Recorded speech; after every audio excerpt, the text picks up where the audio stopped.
So hi everyone, and thank you for being here today. My name is Hélène Prokotin-Gorski. I'm CDP's Capital Markets and Policy Officer, which essentially means that I'm the point of contact at CDP for anything related to the EU Sustainable Finance Regulations. I also represent CDP in the EU platform on sustainable finance. So for those who are not familiar, it is a working group who advises the European Commission on the usability of their sustainable finance framework. So this webinar is really part of a series that we've been organizing on EU sustainable finance. There's a lot that has been going on in that space. So if you're interested as well in diving in specific topics, we also had a few webinars, notably on the EU taxonomy or on SFDR, which are topics that we will be talking about today, but maybe from a less, let's say, technical angle. So you can also refer back to those webinars if you're interested. So today's session is called EU Sustainability Reporting Beyond Borders. The purpose here is really to take a step back and give a bit of a broader understanding of the overall framework, specifically dedicated to a non-EU audience, and how EU regulations can also affect non-EU stakeholders. It's meant to satisfy a wide range of audience, degree of expertise on the topic, so hopefully you find it useful it will be useful for everyone, but if you feel there is a specific aspect you'd like to discuss in more details, I also encourage you to reach out separately. You can submit your questions anytime in the chat. We'll try to keep as much time as possible for Q&A, and we will also share the recording of the event and the slides afterwards. In terms of agenda, so the agenda is quite simple but quite packed. We'll start with giving a bit of an overview of the framework. I want to give you some background on the sort of objectives that the EU is trying to achieve with those policy initiatives and how they fit together. And then we go over some of the applications with a specific focus on non-EU stakeholders. We'll be mainly covering the EU taxonomy through a brief overview, a reminder of what it is, because I'm aware some people might be very familiar with the taxonomy, but there might be people in the call who are not entirely familiar with it. And then we are going to cover, in particular, SFDR, Sustainable Finance Disclosure Regulation, and the CSRD, which is the Corporate Sustainability Reporting Directive. Finally, we'll touch on data, so thinking about how you can leverage CDP if you are affected by those regulations, but also the broader role of CDP as a global disclosure system that aims to support the adoption of high-quality standards at scale, but also in a way bringing them together in one place, as there's been a multiplication of initiatives, reporting standards worldwide. And so we're also aiming to kind of centralize that and provide a streamlined data sets to the market. So starting with a bit of context and overview of the EU sustainability disclosure regime. So I think the background is important here to think about how most of those EU regulation originated. And it's all started in 2018 with the EU Sustainable Finance Action Plan. That was meant essentially to achieve some key objectives. And those key objectives were to essentially shift capital flows towards sustainable investment, integrate sustainability risk into the financial system, and foster transparency in the economic and financial system. In other words, also avoid greenwashing. So what you can see on the right-hand side of this slide is really that all those different pieces of regulation really fit within that framework and have really been put in place with the aim to achieve those objectives. So, highlighted the ones that we'll be covering today, but I want to specifically mention the EU taxonomy, that beyond being a regulation, it's also perceived by the EU regulators as a tool as a tool because it's essentially a classification system that has much broader application than just disclosure. It influences a lot of the policy initiatives that you're going to see materializing in the EU. And of course, the key disclosure regulations that affect different types of stakeholders, the CSRD, which is the Corporate Sustainability Reporting Directive, and the SFDR, which is the Sustainable Finance Disclosure Regulation. Of course, there are also many other pieces of the regulatory landscape, bank capital requirements that also now incorporate elements of sustainability risk, the EU Green Bond Standards, climate benchmarks. But for the purpose of this session, we will focus rather on the EU taxonomy and the elements of the disclosure regime.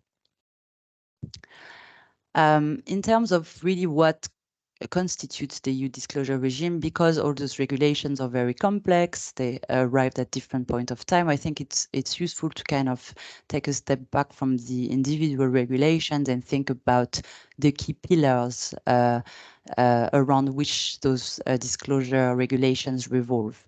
There's a lot of information that are required from stakeholders. So again, I think it's useful to take a step back and really let's say the overarching element of the EU disclosure regime is really the 6 climate and environmental objectives that the EU has established. So it's what you can see at the top of the screen: climate change, mitigation, adaptation. So 2 for climate and 4 that are called the environmental objectives, that are the sustainable water use, biodiversity, pollution prevention, and circular economy. And the 2 pillars that I really want to highlight are basically present across the different disclosure regulations. So the first one is what is called the adverse impacts. Essentially, adverse impacts are negative impacts that an undertaking, an economic agent can cause and that undermines one or more of the climate and environmental objectives. And those are the sort of indicators that you can see on the slide. These are quantified metrics. So the typical example for climate change mitigation, an adverse impact would be GHG emissions. But you can see other examples on the screen, such as an adverse impact for biodiversity is if a company has an activity that is nearby a biodiversity sensitive area, and this activity potentially negatively impacts that area. I haven't mentioned sustainability risk per se in this slide, but it is very embedded into the framework as well. We can think about those indicators also linked to risk assessment. Typically, understanding dependencies and impacts will lead to a better understanding of an investment or business exposure to transitional or physical risk related to their businesses. The second pillar of the EU disclosure regime is really the EU taxonomy. So we'll go into a bit more detail into what this is, but it's almost the other side of the mirror. It's about what can be identified as sustainable or contributing to one or more of the climate and environmental objective. And then those key elements essentially fit through the disclosure regulations. So we've mentioned it already. You have the CSRD, that is the corporate reporting standards, and then you have the SFDR that relates to fund managers and financial advisors and disclosures regarding to financial products. In terms of the timeline, so the last few years have brought significant developments in the EU around the sustainable finance regulation, but it's very important to note that disclosures were targeted to the financial sector first. So in 2019, the SFDR was adopted, and investors that are subject to the SFDR, and we'll go back to that in a bit, started to have to disclose certain things related to their sustainability characteristic starting in 2021, with some evolution through time in terms of what exactly do they have to disclose. But it really came first. And it's important because it required a huge amount of data from the investor side that were not necessarily yet captured and reflected into the sort of information that was required from a corporate standpoint. Second came the taxonomy regulation. So the taxonomy regulation was adopted in 2020, and it provided what we call amendments to SFDR and the corporate reporting directive. What it means is that the taxonomy KPIs now basically are feeding through those two pieces of the disclosure regime that are SFDR and the corporate disclosure.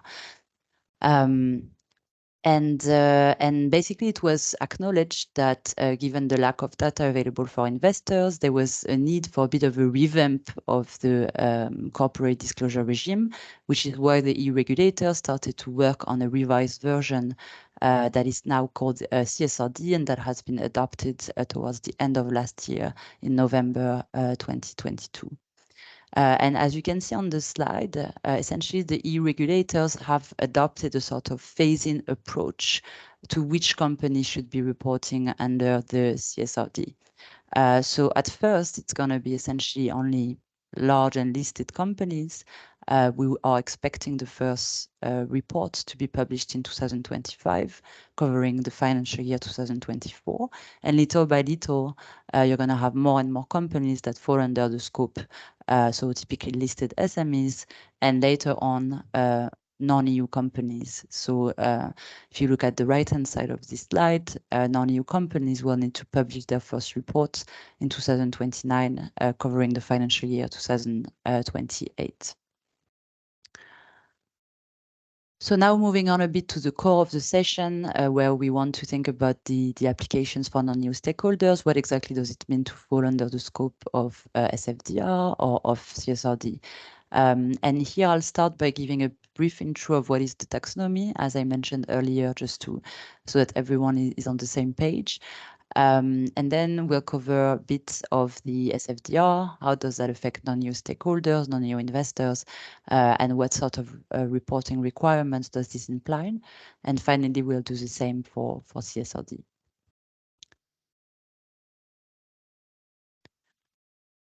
So what is the EU taxonomy? So I mentioned before, it is a classification system that is meant to identify environmentally sustainable economic activities.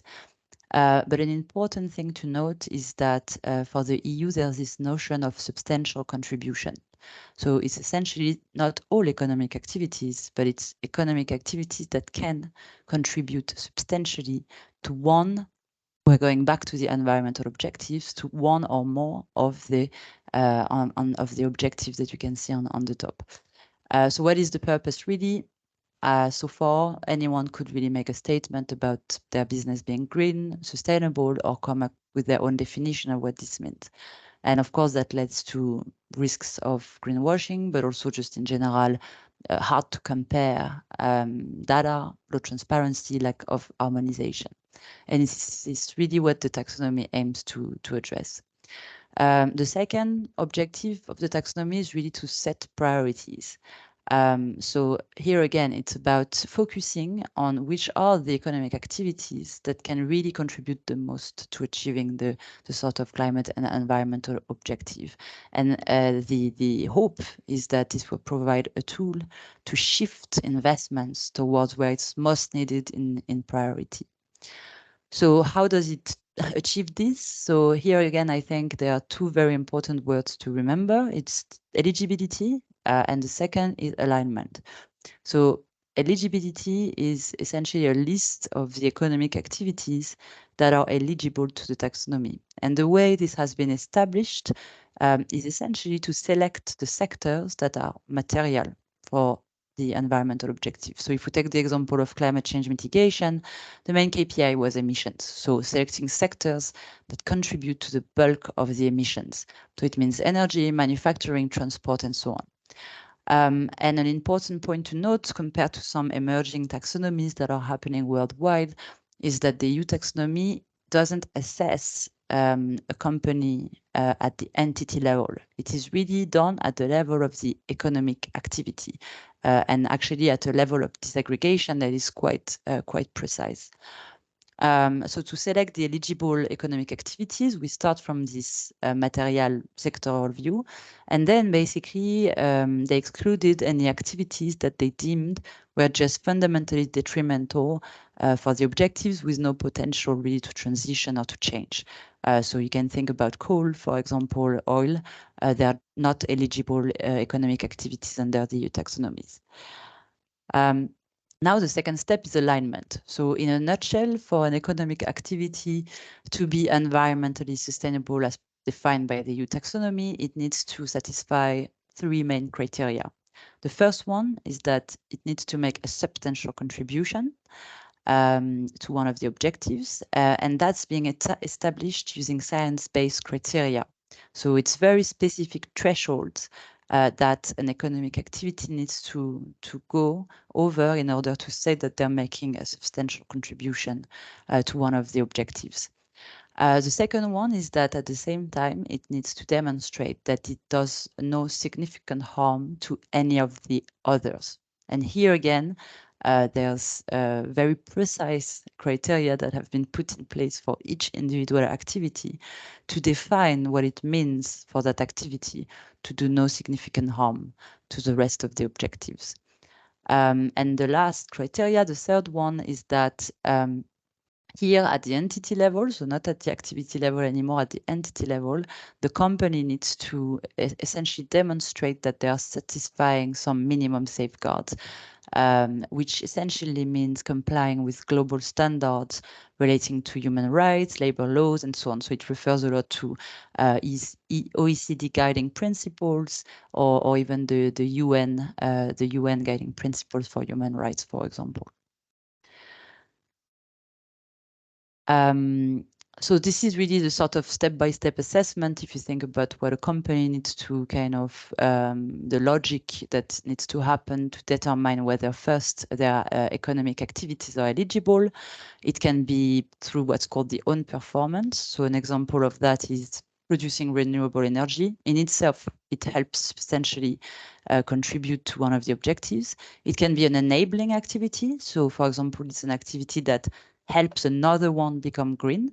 So for example, the manufacturing of technologies that are essential for producing renewable energy would be an enabling activity. And then finally, you have the transitional activities.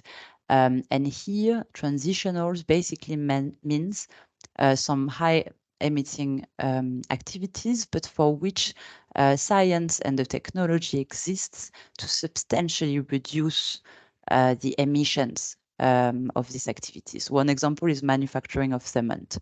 It's a high emitting economic activity, but there are, let's say, best available techniques out there that enable to really reduce dramatically the GHG emissions coming from this activity. So if you pass the test, sort of the criteria for substantial contribution, then you're looking if you pass the test for the do no significant harm of the other objectives. And then looking at this time at the company level, if you're satisfying the sort of minimum safeguard. So hopefully it brings it a bit more to life. Now on the right side, I think it's very important to highlight that non-eligible in the context of the EU taxonomy doesn't mean harmful or unsustainable, actually. This is because of this prioritization. You have some low environmental impact activities that are not in scope. So it means that non-eligibility doesn't equal harmful for the environment. And this is very important to keep in mind in case of use of the taxonomy as a way to make potential investment decisions. So this is, we're not going to go through everything on that slide, but this is just to highlight a little bit the sort of disclosures that are related to the taxonomy. So as I mentioned, the taxonomy is really a tool, but now what do undertakings actually have to disclose on? So it's different for different types of undertaking. So typically for non-financial corporates, they will have to essentially calculate their taxonomy eligibility and their taxonomy alignment for all of the economic activities that they perform. And then they have to express it in terms of percentage of revenue, CapEx, OpEx. And I think it's a good way to start talking about how those sort of EU regulations go a bit beyond the EU borders, because for a EU stakeholder that, you know, a EU company, let's say, that might have to calculate their taxonomy, eligibility and alignment, in a lot of cases, the criteria that are part of the taxonomy imply getting information from their value chain. So it means potentially getting information from their clients. It means potentially getting information from their suppliers. Other criteria are by nature involving the whole value chain, such as life cycle emissions. And so that means that you already get this sense of just not talking about any non-EU company. Even EU companies would have to kind of start getting information beyond the sort of EU borders. For financial institution, depending on the type of financial institution, the KPIs can be also slightly different. For banks, revenue, CapEx, OpEx is not as relevant, so you have a green asset ratio. It's also a bit nuanced for insurance companies that might have to report per premiums and so on.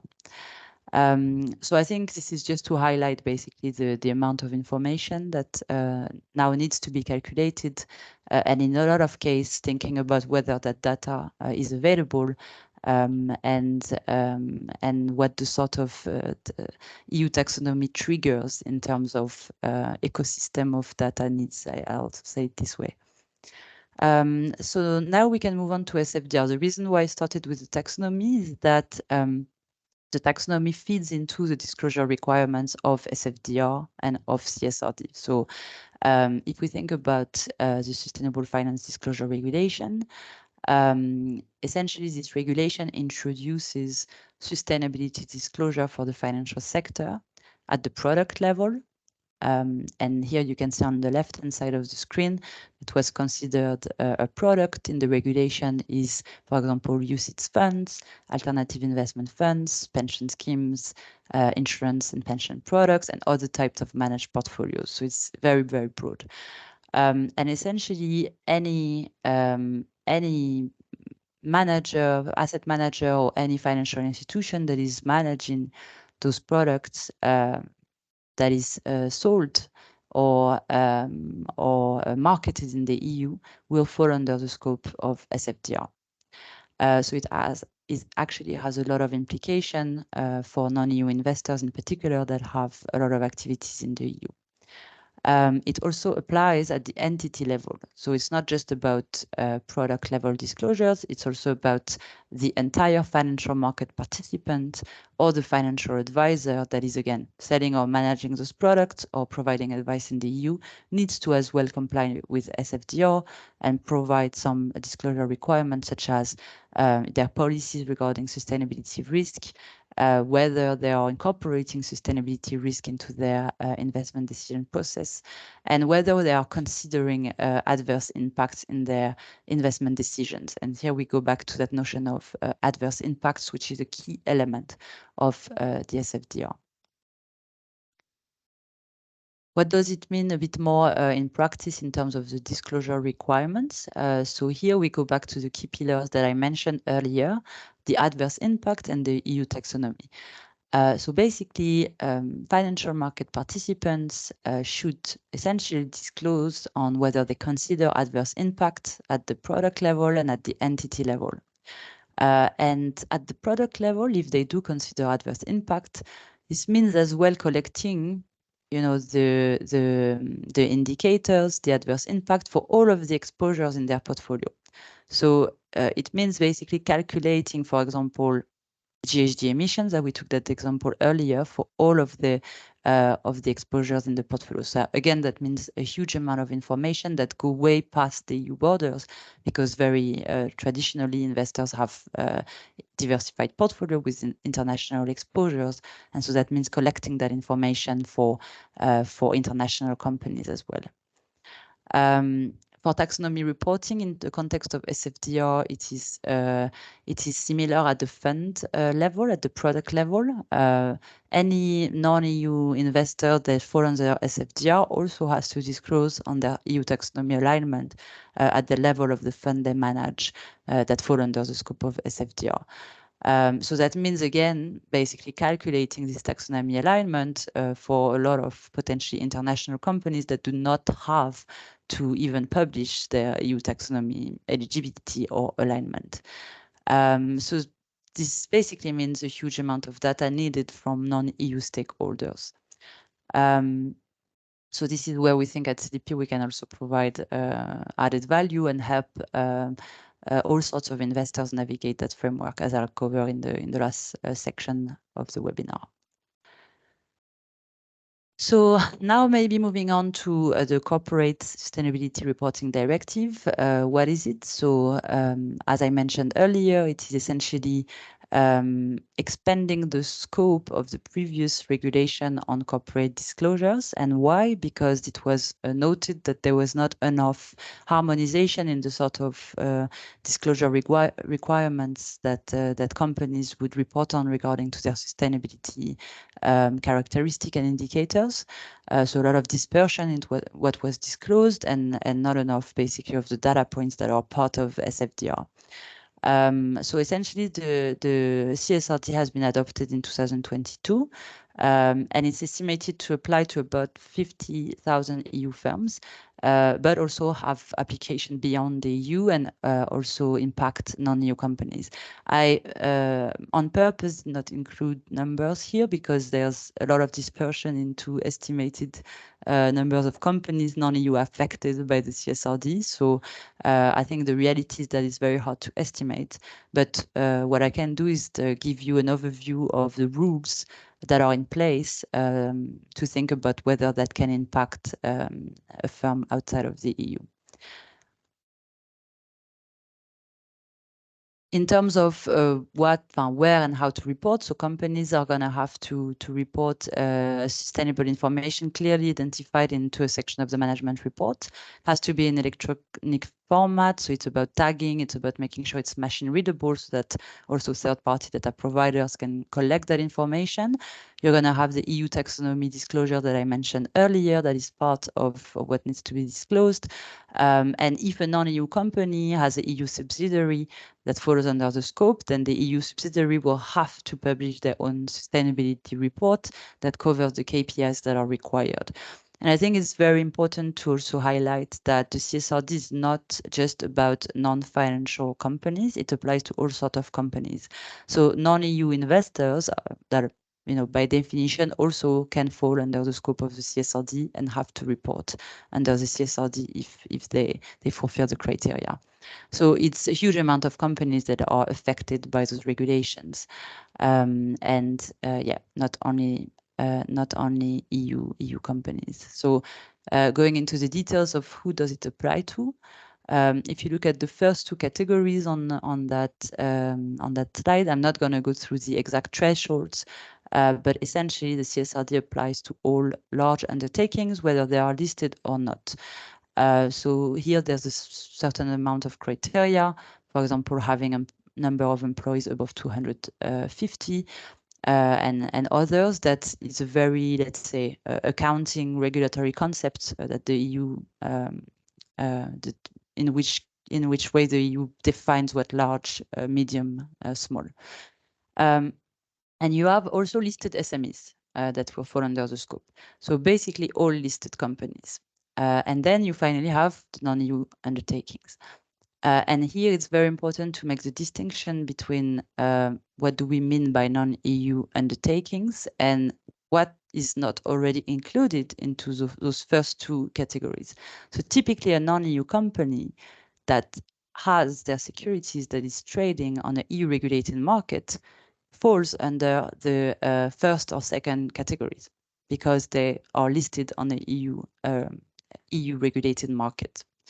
So the second direct way in which this regulation applies to non-EU stakeholders is if this non-EU stakeholder has a subsidiary in the EU, in which case the scope is really just at the level of the EU subsidiary. So the reporting and the KPIs will need to be measured at the level of the subsidiary. What is meant by this third box is really about the non-EU parent company, so at the group level. And here, basically, it's if a non-EU company, parent company, either has an EU subsidiary that satisfies one of the two criteria listed above. So it's either a large undertaking listed or not, or a listed SME. Or if this non-EU parent company also has a large EU branch. So in other words, whether it's generating a lot of revenues in the EU, basically. And here it's different from the case that I mentioned right before, where this means reporting for an non-EU company at the group level. So this is quite a big deal. Thinking just a bit about the timeline here again, and reminding this phase-in. So in 2026, just so you know also the sort of data that will start coming through from this regulation, in 2026, we can expect some first reports of companies that were not previously in the scope of the EU corporate disclosure regime, covering the financial year 2025. And then 2027 for the listed SMEs, and then in 2029 for those non-EU companies that I mentioned, so this kind of parent level, group consolidated level sort of reporting. Now, but not least, the CSRD, what we call in Europe, is a level 1 regulation. So essentially what it means is that it tells you about the why, it tells you about the how, but it doesn't tell you about the what exactly. And so this is why in the EU, you often have what's called a level 1 regulation and a level 2 regulation. The level 2 regulation gives you basically the details, specifies exactly the information that the undertakings should disclose. So this is what is the ESRS, essentially. It is the European Sustainability Reporting Standards, and this is basically what will need to be disclosed under the CSRD. There are 12 standards. There are 2 that are cross-cutting, that are general, that are not relating to any specific topics. There are 5 standards that are topical and that cover, we go back to the environmental and climate objectives. They cover climate, pollution, water, biodiversity, and circular economy. And there are 4 social standards and 1 standard on governance. So basically, companies will need to essentially report in a mandatory way for the general standards, but they will also have to assess whether they are material for the other sort of topics and the other standards. So, for example, they will have to assess whether they are material for water. And if that's the case, they will have to disclose also all of the information that is contained into the water standard. And just to give you a bit of a overview, if you have never looked at one of the ESRS standards, they are structured in a way that might look familiar, that are high-level categories that you can find in other sort of international frameworks, such as a section on governance, a section on strategy, a section on impact, risk, and opportunity management, a section on metrics and targets. And this is the case that you can find across the ESRS standards. The last point I want to make is that the ESRS really has a very strong focus on the company's value chain. So that means that companies won't only have to disclose on their direct operation, but they have to consider their upstream and downstream value chain. So here again, we have this sort of indirect impact for non-EU stakeholders, because any client or any sort of partner that is falling under the CSRD and will have to make those assessments might start really needing information from their value chain to sort of report and fulfill their reporting obligation under the CSRD.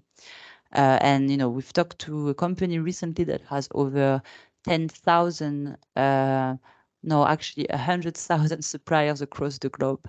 So typically when it comes to thinking about collecting that data and reporting on it, it really triggers a lot of data requirements for non-EU stakeholders as well.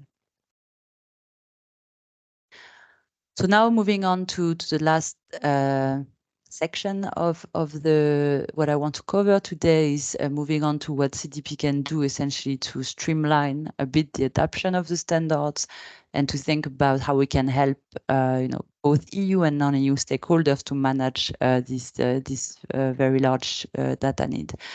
So as we've talked now about SFDR, CSRD, ESRS taxonomy, it's kind of very clear that there's an increasing requirement for data and that there is a lot of data gaps and also gaps in timeline to obtain this data for different stakeholders, whether it's investors for their investee companies. So if a non-EU investor falls under SFDR, you also have to collect the sort of adverse impact for non-EU companies, for example, or whether it's about companies getting that data from their suppliers or their client. And I think we have more and more data on the topic of climate change, at least mitigation. But I think there's an acknowledgement that we have still very little on nature-related indicators, I would say particularly on biodiversity. And while we have a bit more, it's still also the case that water, there's some data gaps here. So this is where we see we have also an opportunity to contribute at CDP. So because we are a global disclosure platform, essentially, we are trying to help the stakeholders to basically navigate this multiplication of disclosure frameworks. And how we do that is that we essentially translate the frameworks into actual disclosure questions in a standardized annual format, and basically providing investors and companies with this platform to really collect the data they need, and also for some stakeholders share that data with, for example, the investors or their clients. So typically this is really a sort of illustration of all the work we're doing to thinking about international disclosure standards in terms of building block approach. We're thinking really that there's a global baseline that can be further built upon by jurisdictional requirements, and that ultimately companies must basically find a way to disclose to one standard and think about whether they are aligned with some other standards because of this international sort of impact of different disclosure requirements. So typically the CSRD is aligned with TCFD guidelines. If you look on the table, you see that the let's say high-level categories of TCFD, governance, strategy, risk management, metrics, and targets are really reflected into the ESRS sections that I've highlighted before. So here again, governance, strategy, impact, risk, and opportunity management, metrics, and target. And on the last line, you can see essentially how CDP's basically structure of the questionnaire also completely reflects that sort of building block approach. And this is because we've aligned with TCFD, I think, already since 2018, and also set to integrate ISSB, the climate standard from 2024. Which for some of you might have heard that the ISSB is going to take over the responsibility of the TCFD. So it's really thinking about how we can start to facilitate the life of the data users, but also the data, the companies that report and give that data. How can they report to something and essentially satisfy a wide range of stakeholders across the globe, and that their data can be used to satisfy a wide range of disclosure requirements.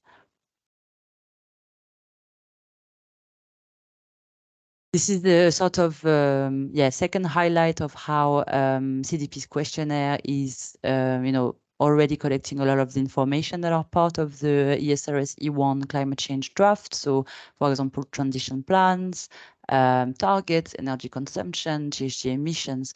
And you can see as well that a lot of those data points are actually also comprised and aligned with TCFD. The other thing that we've done to basically try to let's say facilitate the implementation of those disclosure requirements is to add a question regarding the taxonomy in our questionnaire this year. So we're now collecting data on companies' eligibility and alignment to the EU taxonomy. But what's important to note is that here again, we took an approach to ensure that this question would be what we call jurisdictionally agnostic. So that means that we enable companies to report under other taxonomies, other green and sustainable taxonomies worldwide. And that's very important because here again, if a company has multiple stakeholders across the world, they might need to basically give elements of their taxonomy, EU taxonomy KPIs, but also they might have national requirements that where they have to basically use a different sort of taxonomy. And so it's important that they can report to both and vehiculate that information. In an ideal state of the world, we would want the taxonomies worldwide to be interoperable and being able to find some equivalences. But as of now, this is not the case. So it's important that companies can have the opportunity to disclose on different taxonomies. Lastly, I think that's my last slide on how CDP has integrated the disclosure regime. So we talked about adverse impact indicators. Those are key indicators that non-EU investors might be subject to collect and to report on. So here again, we're talking about GHG emissions, water consumption, emissions to water, and so we already had a lot of those data points into the CDP questionnaire. We've added a couple of data points this year to fill some of the gaps that we identified. But I think it's important to note that those indicators are not just relevant for the EU disclosure regime. Those are essentially pressure points that a company might have on climate and nature in particular.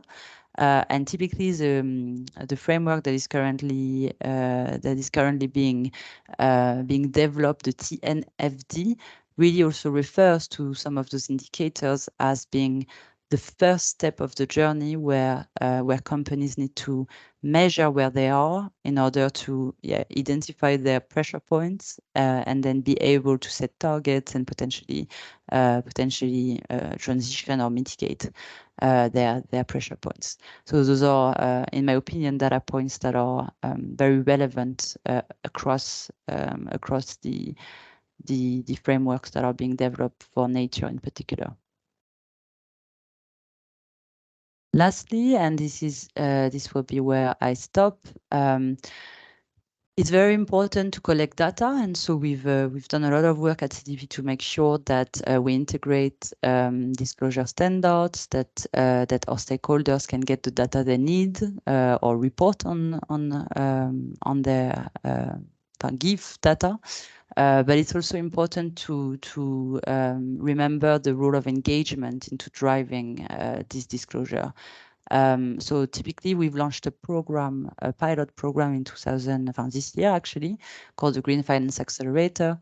It was initially targeted at EU investors, but essentially the way it worked is that we partnered with some investors to basically engage or help them engage with their investee companies to basically get the sort of data points and indicators that they need to satisfy their EU reporting obligations, but also thinking about how they can use those indicators to actually make better investment decisions. And so typically for non-EU investors that are affected by EU regulation, you can work with us to basically get information from investee companies, but also engage with investee companies to see if they can make progress and manage their impact, basically. From a company perspective, if we think about a non-EU company reporting to CDP in particular, we also aim to ensure that reporting this data helps to satisfy reporting requirements for EU stakeholders, but that going back to the slides before of the fact that it's in line with other international standards, that it can also help them satisfy their own reporting requirements wherever they are in the world.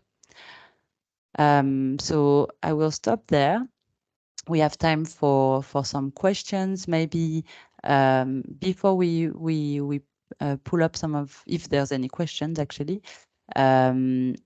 we have a quick poll that maybe my colleague Eden that is on the line can make appear on the screen. It's very important for us if you can take a few seconds to answer, because it's really about us tailoring better our sessions in the future. If this was too detailed, not detailed enough, and it's just for us to make sure that we're adding value and that we're helping our stakeholders to kind of navigate the environment, at least for the EU sustainable finance regulations. So appreciate it if you can take a few seconds to answer this. And maybe I'm not sure, I cannot see really if there are any questions because I'm sharing my screen. But Eden, maybe you can let me know if there are questions. Yeah, there have been. Well, first of all, well done, Helen. No, there haven't been any questions submitted into the Q&A. So if anybody has any, please don't be shy. But otherwise, yeah, none so far. Okay, super. Well, maybe I'll give it another few seconds to see if anyone has particular questions. But if not, you can also reach out directly to us if you have something very specifically, a specific topic you'd like to engage on.